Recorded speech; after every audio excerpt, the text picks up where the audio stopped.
नाज़रीन, हम आपको आगाह करते हैं आज की ताज़ा तरीन खबर बांग्लादेश के सियासी बहरान पर। शेख हसीना वाजिद अब बांग्लादेश की वज़ीर-ए-आज़म नहीं रही। इसकी बड़ी वजह तुलबा का एहतजाज। शेख हसीना वाजिद 15 साल बांग्लादेश की वज़ीर-ए-आज़म रही हैं और अब उन्होंने इस्तीफ़ा दे दिया है। ये इक़दाम मुल्क में जारी वसी पैमाने पर एहतजाज और तशद्दुद के बाद सामने आया है। एहतजाज का आगाज़ तलबे इल्मों की तरफ से सरकारी मुलाजमतों के लिए कोटा निज़ाम के हाथमे के मुतालबे के साथ हुआ, जो बाद में हसीना की हुकूमत के खिलाफ एक बड़ी बगावत में तब्दील हो गया। वज़ीर-ए-आज़म हसीना वाजिद ढाका से महफूज मकाम पर मुंतकिल हो गई। हसीना वाजिद हेलीकॉप्टर पर बांग्लादेश से भारत चली गई। बांग्लादेश के आर्मी चीफ के मुताबिक अब वक्ती तौर पर बांग्लादेश में अबूरी हुकूमत कायम की जाएगी।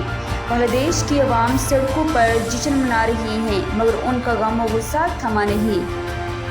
तुलबा को दहशतगर्द कहना हसीना वाजिद के सियासी तबूत में आखिरी कील साबित हुई। पाकिस्तान से नफरत करने वाली हसीना को बांग्लादेश में पनाह ना मिली। हसीना वाजिद के मज़ालिम बांग्लादेश में तवील अरसे तक रहे। इससे पहले हसीना वाजिद इस्तीफ़ा देने पर बिल्कुल भी रज़ामंद नहीं थी।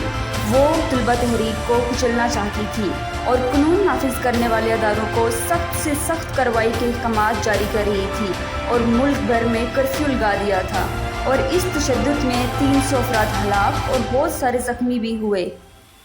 बांग्लादेश की हालिया तारीख में खून रेज़ दिन करार दिया जा रहा था, मगर फिर अचानक फ़ौज की हमायत ख़त्म होने के आसार नज़र आने लगे और साबका फ़ौजी अफसरान बाकायदा कॉन्फ्रेंस की।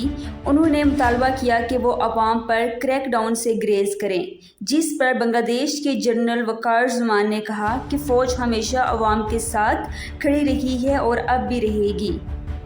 फिर उसके बाद होने वाले मुजाहिरीन में फ़ौज नज़र आई, मगर उन्होंने कोई क्रैक डाउन नहीं किया और ना ही मुजाहिरीन के खिलाफ कोई एक्शन लिया। भारतीय मीडिया के मुताबिक बांग्लादेश की आर्मी ने वज़ीर-ए-आज़म हसीना वाजिद को 15 मिनट का वक्त दिया था और फिर कुछ ही देर बाद हसीना वाजिद ने इस्तीफ़ा दे दिया था। एक और खबर सामने आई कि हसीना वाजिद फ़ौज के सिविल 13 त्यारे में बैठकर भारत रवाना हुई। गुज़िश्ता कई बरस से भारत हसीना वाजिद का बड़ा इत्तेहादी रहा है।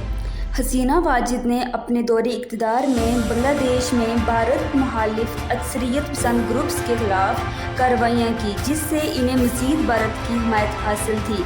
उन्होंने भारतीय रियासतों तक एशिया की तरसील यकीनी बनाने के लिए नई दिल्ली को अपनी सरज़मीन के इस्तेमाल की इजाज़त भी दी। मज़ीद ये कि बांग्लादेश की अबूरी हुकूमत के चीफ एडवाइज़र मोहम्मद यूनुस ने भारत से अपनी हारजा पॉलिसी पर नज़रसानी का मुतालबा कर लिया है। कहा है कि नई दिल्ली के बांग्लादेश के लोगों से गलत ताल्लुकात हैं। शेख हसीना वाजिद को महफूज रास्ता नहीं मिलना चाहिए था। ये एक बेवकूफ़ी है। शेख हसीना वाजिद का इस तरह बुज़दिलों की तरह मुल्क छोड़ने पर साबका और मौजूदा फ़ौजी अफसरान भी नाराज़ हो गए। मज़ीद खबरों के लिए हमारे चैनल को सब्सक्राइब कीजिए। तब तक अल्लाह हाफिज़।